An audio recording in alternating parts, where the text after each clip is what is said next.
부활절 6번째 주일이자 또 어버이 주일을 맞아서 현장과 영상에서 함께 예배하는 교우 여러분들과 가족들 위해, 그리고 영월 자성원의 식구들 위해 주님의 은총이 함께 하시길 기원합니다.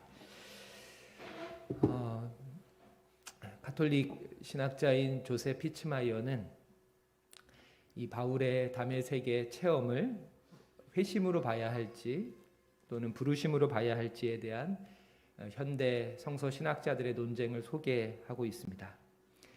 하지만 저는 피츠마이어의 주장과 같이 바울의 삶에 있어서 회심과 부르심은 하나로 통합되어져 있다라고 하는 그의 주장에 동의하면서 우리의 삶에서도 각자의 회심이 각자의 삶에 있어서 구체적인 부르심과 사명으로 이어지길 원합니다. 이처럼 바울은 그리스도인을 박해하던 자에서 이제 자신이 박해하던 이들처럼 그리스도의 도를 따르는 자로 회심케 되었고, 그 후에 우리가 오늘 함께 읽었던 사도행전 9장 11절 이하의 본문의 내용처럼 새로운 사명을 부여받고 이방인에게 복음을 전하는 자로 새롭게 세워지게 됩니다. 이 장면에서 우리가 주목해야 할 인물이 있습니다. 바로 아나니아라고 하는 인물입니다. 이 아나니아라고 하는 이 이름의 뜻은 여호와께서 은혜를 베푸셨다라고 하는 뜻입니다. 하지만 사도행전에는 같은 이름을 가진 정반대의 인물과 사건이 먼저 등장을 합니다. 저는 이것이 본서의 저자인 누가의 의도적인 어떤 편집이라고 생각이 됩니다. 둘 모두 하나님의 은혜를 받은 동명의 인물이지만 그 삶의 여정이 얼마나 극명하게 다를 수 있는가를 누가가 보여주면서 우리에게 어떠한 삶을 선택할지를 묻고 있는 것처럼 저에게는 읽혀집니다. 사도행전은 주님이 승천하시기 직전에 마지막으로 하셨던 분부로 시작을 합니다. 예루살렘을 떠나지 말고 아버지께서 약속하신 성령을 기다려라. 그리고 그 주님의 약속을 믿고 마가의 다락방에 모여서 전심으로 기도하던 120명의 제자와 무리들 모두가 성령의 충만함을 받고, 이후에 사도의 대표였던 베드로의 설교와 그 설교에 대한 응답으로 수천 명이 회심을 하면서 예루살렘에는 최초의 그리스도교 신앙 공동체가 형성이 됩니다. 이 공동체의 가장 큰 특징은 남녀노소, 빈부, 고하를 막론하고 사회적, 경제적, 신분적 차이를 뛰어넘는 유무상통의 공동체를 실현했다라고 하는 것입니다.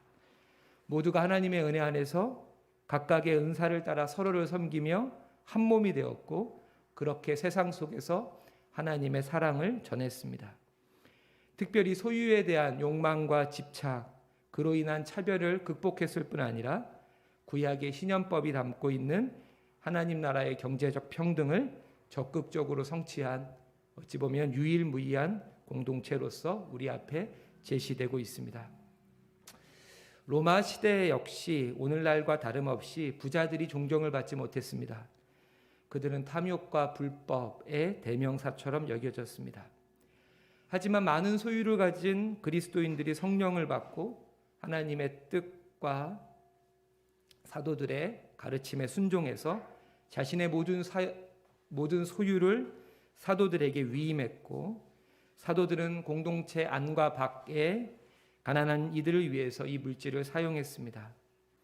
특별히 구브로의 디아스포라 유대인이자 레위인이었던 요셉은 부유한 사람으로 그러한 일에 앞장섰고, 그로 인해 사람들은 그를 바나바, 즉 위로의 아들, 격려의 사람이라고 부르며 칭송을 얻었습니다. 이러한 현상에 자극을 받은 부부가 있었습니다. 그들의 이름은 아나니아와 삽비라입니다.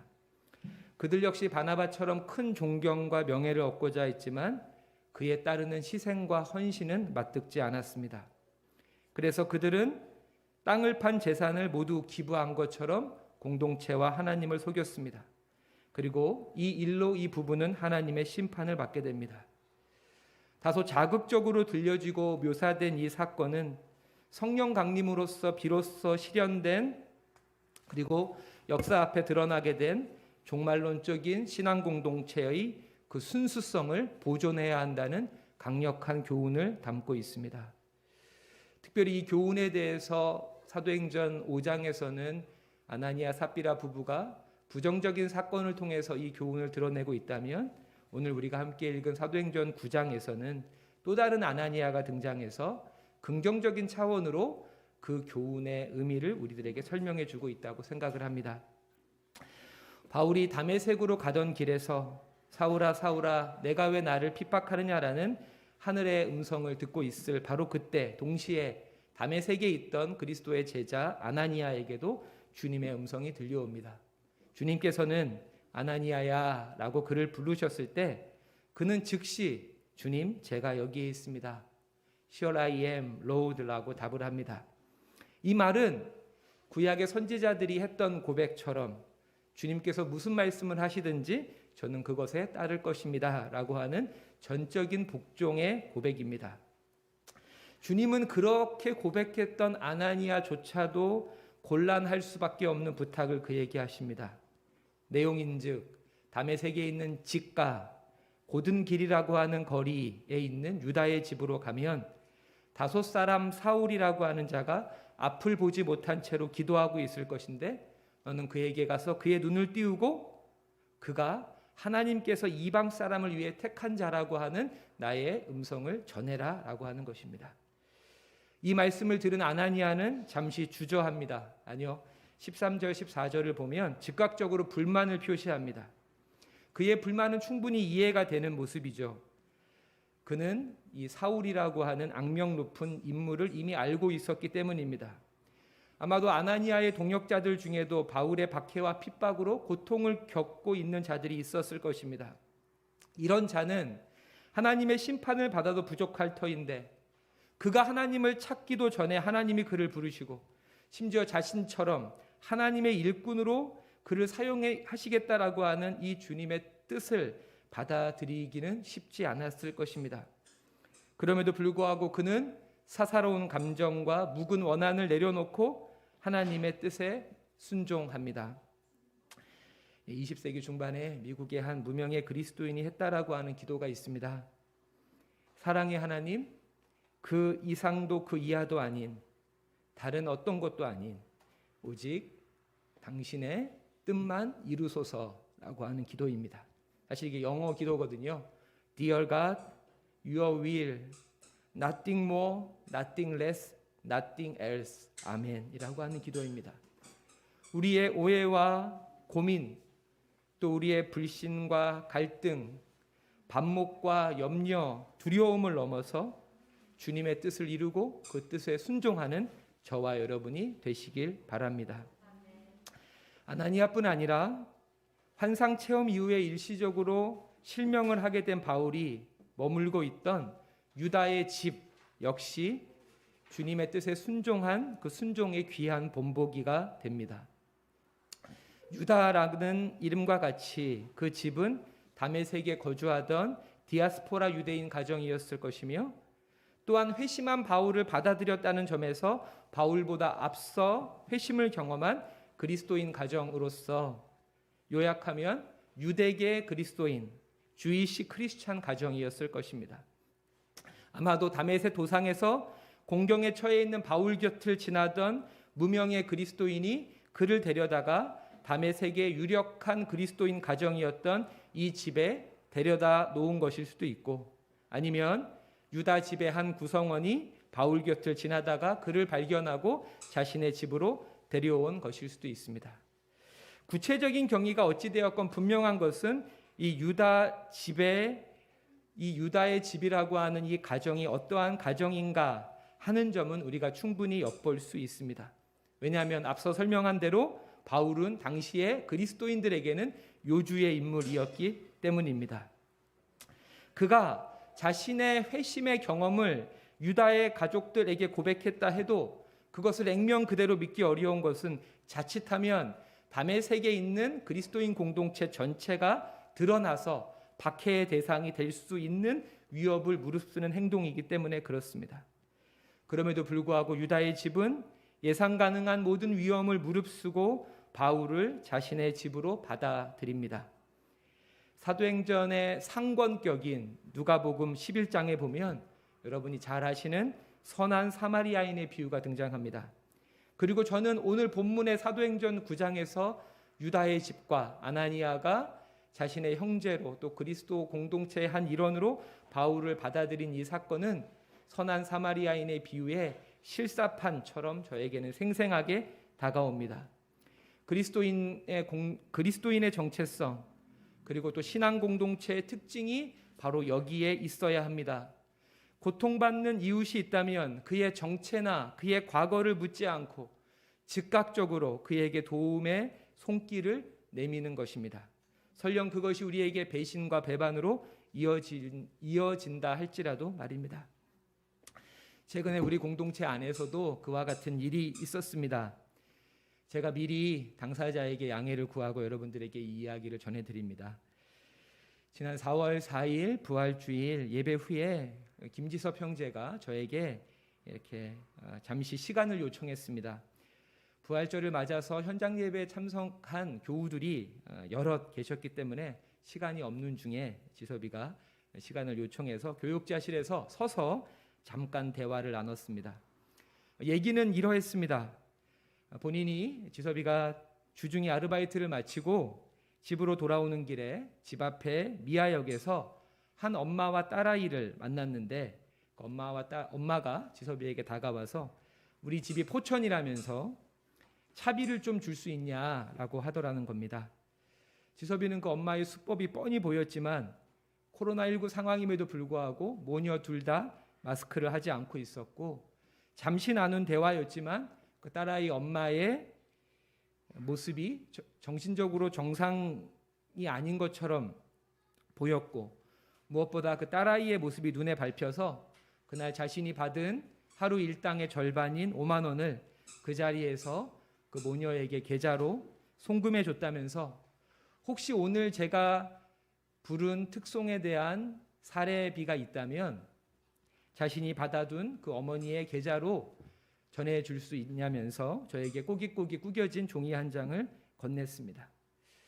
그날 부른 김지섭 형제가 부른 찬송의 제목이 하나님의 은혜였고 달리 말하면 앞서서 얘기한 대로 아나니아 여호와께서 은총을 베푸셨다입니다. 사랑하는 성도 여러분, 우리 모두는 하나님의 은혜를 받은 자입니다. 우리 모두는 아나니아입니다. 그렇다면 우리들은 어떤 아나니아의 삶을 살아야겠습니까? 하나님의 뜻에 순종하는 듯하지만 정작 자신의 명예나 존경, 이익만을 탐하는 위선적인 아나니아입니까? 아니면 위협을 무릅쓰고 공경에 처한 자를 공동체 안으로 받아들이며 하나님의 뜻과 자비를 적극적으로 실천하는 아나니아입니까? 사도행전 9장에 나오는 유다의 집과 같이 또 아나니아와 같이 하나님의 은혜를 받은 우리가 하나님께서 우리에게 베푸신 그 아가페적인 사랑과 환대를 하나의 이상적 개념으로만 두고 살아가는 것이 아니라 우리의 일상에서 구체적인 실체로 하나의 현실이 되게끔 하는 바로 이것이야말로 바울이 회심 이후에 그가 이루어야 하는 구체적인 사명이라고 생각이 됩니다. 사명이라는 말 아주 거창해 보이지만 사실 오늘 주님은 아나니아에게 바울의 사명을 일깨우면서 사명의 의미를 우리들에게 이렇게 설명해 주고 있습니다. 사도행전 9장 15절을 제가 한번 읽겠습니다. 하나님께서 아나니아를 통해서 바울에게 하실 말씀이죠. 주께서 이르시되 가라.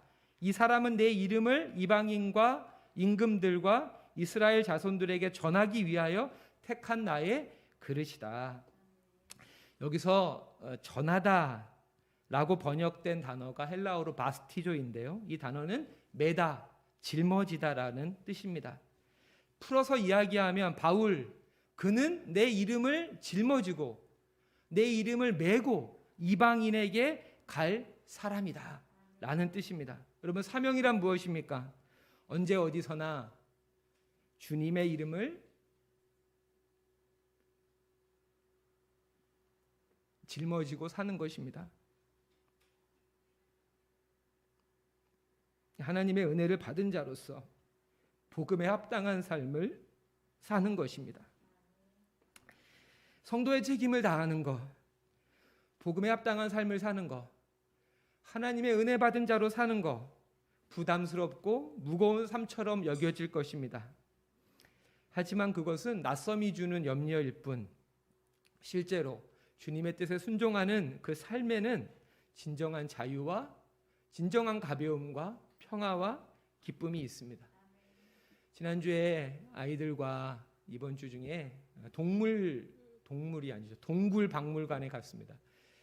동굴 박물관에 갔는데 그 안에 동굴 놀이터가 있는 거예요. 또 감사한 것은 우리 새 아이들 빼고는 손님이 한 명도 없어가지고 그 놀이터를 저희가 독점할 수 있었습니다. 동굴 박물관이다 보니까 놀이터도 이렇게 탐험, 모험 위주로 되어져 있습니다. 암벽을 탄 뒤에 미끄럼틀을 타고 그 다음에 여러 가지 장애물을 건너서 반대편으로 넘어가고, 그리고 제일 하이라이트는 짚라인이 있는 겁니다. 짚라인이. 근데 짚라인이 이렇게 높은 곳에서 낮은 곳으로 내려오는 직선이 아니라 굴곡이 이렇게 있어서 중간에 가속도가 붙는. 하늘이가 보자마자 그거에 타서 계속 그거를 이제 타서 소리를 지르면서 타는데, 한이는 그게 겁이 나는 거죠. 예, 너무 속도가 빠르니까. 타고 싶은 마음은 있지만 계속 주저하고 있어서 라나가 타봐라. 동생도 잘 탄다. 탈 수 있다. 해서 이제 의자에 벨트를 묶고 태우기 직전에 한이는 완전히 두려움에 가득한 얼굴이었어요. 근데 막상 그거를 타고 나니까 너무 재밌어서 타는 중간에 한이의 얼굴이 확 바뀌더라고요. 마치 하나님 말씀에 순종하기 전에 우리의 모습이 그와 같다고 생각이 들어요. 내가 저 뜻대로 하나님 말씀에 순종할 수 있을까? 하나님 말씀에 순종하는 것이 과연 가능한 일일까? 하지만 그 안에 있는 진정한 기쁨과 감사가 우리들에게 경험되어질 수 있다라고 하는 것입니다. 이처럼 회심은 주님의 이름을 짊어지고 사는 삶, 사명을 통해서 완성이 됩니다. 그렇다면 바울에게 아나니아가 있는 것처럼 여러분의 회심을 사명으로 연결시켜줄 누군가가 여러분에겐 있습니까? 나의 사명을 일깨워줄 사람, 나를 각성케 하는 사람, 나를 깨우는 사람이 여러분에게 있다면 여러분은 복된 사람입니다. 그리고 그 사람이 여러분 곁에 쭉 머물도록 하시기 바랍니다. 혹시 여러분들에게 아나니아와 같은 사람이 없다면 여러분 실망하지 마십시오. 왜냐하면 내가 누군가에게 아나니아가 되면 되기 때문입니다. 아니요, 되어야 합니다. 진정한 사명자는 다른 사람의 사명을 일깨워주는 사람이기 때문에 그렇습니다. 문익환 목사님이 쓰신 시 중에서 동주야라고 하는 시가 있습니다. 두 분은 은진중학교 당시에 동창이었고 절친한 친구였죠. 29살에 먼저 간 그 윤동주 시인을 기리면서 문익환 목사가 쓴 시의 한 대목을 소개하겠습니다. 내가 나와 같이 늙어가지 않는 게 여간만 다행이 아니구나. 너마저 늙어간다면 이 땅의 꽃잎들 누굴 쳐다보며 젊음을 불사르겠니?